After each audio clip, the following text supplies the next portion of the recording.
As you come up to 10, that is their God. That is 10. That is the hermaphrodite.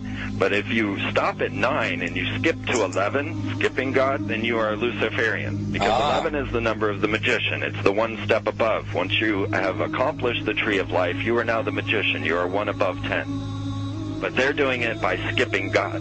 That's the symbolism of 9/11.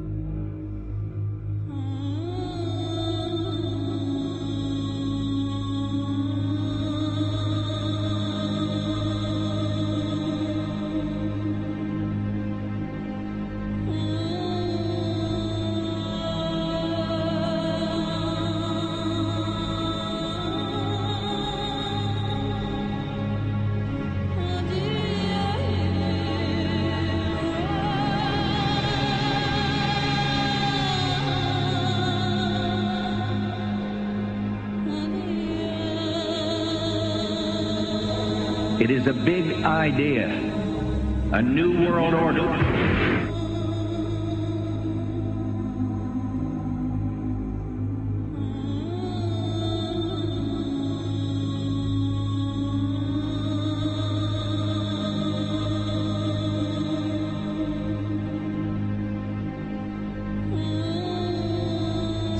We were on assignment. We were supposed to kill 2 birds with 1 stone. In Fight Club, Project Mayhem destroys a giant bronze spherical sculpture. This seems an obvious reference to the sphere at the World Trade Center complex. Trust me, everything's gonna be fine. In a pivotal scene reminiscent of 9/11, we see the destruction of skyscrapers and the change of a skyline. Second anniversary of the 9/11 attack on the World Trade Center, George Bush asked for an $87 billion increase in military spending.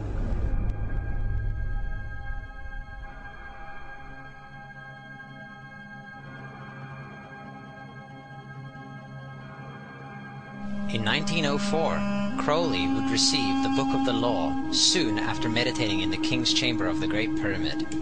He claimed he had been contacted by a being called Aiwass. Crowley would also use this symbol in his work. Some of its meanings are said to include a reference to the number 77 in Hebrew and a connection to the god Pan. Crowley made this drawing of a non-human intelligence he saw during a ritual. Synchronous 23 has made the connection between Aiwass and the Wizard of Oz, and has further pointed out the similarities between Crowley's grey alien-like drawing and the depiction of the projection of the Wizard of Oz in the film version. The much overlooked theory has been put forward on the internet that when we are looking at George W. Bush, we are actually seeing Aleister Crowley's grandson.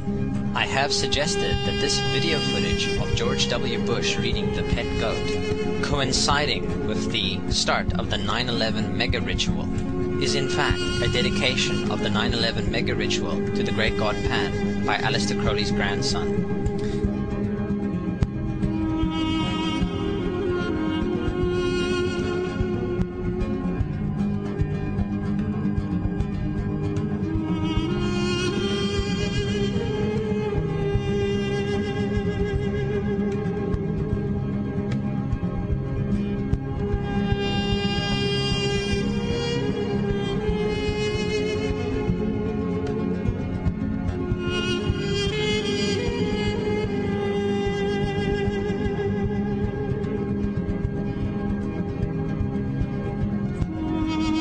Things get a little weird. This is the 1978 version of The Wizard of Oz, The Wiz. Again we see the Emerald City connected to New York. On arriving at the end of the Yellow Brick Road, Dorothy and her companions go through the circular portal.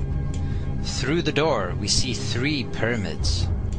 Behind the pyramid shape, in between the pyramid pillars of the World Trade Center, we see the sphere, the representation of the Kaaba.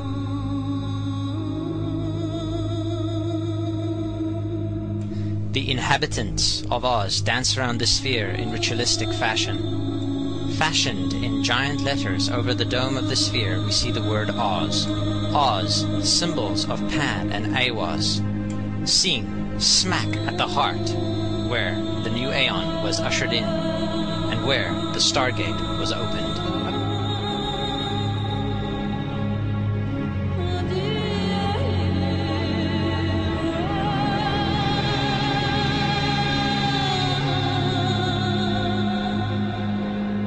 Between the Twin Towers is called the spherical caryatid. It was made by artist Fritz Koenig and was nicknamed the Sphere.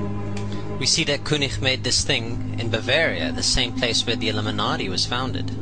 The most interesting fact about the placement of the Sphere at the World Trade Center Plaza has to be that architect and designer of the World Trade Center, Minoru Yamasaki, intended the plaza itself to be a representation of the Grand Mosque of Mecca, the Sphere in particular taking the place of the Kaaba.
So, my friends, it's time you start placing your faith and your dedication to the one and only God, the everlasting creator of everything on earth and in the universe. He is greater than anything our minds can comprehend. Do you know how many times Muslims are required to circle the Kaaba when they visit it? 7 times, each counterclockwise. Would you like to know why? You see, what binds us as humans to this life and to this dimension and to this earth is the limits of time and space.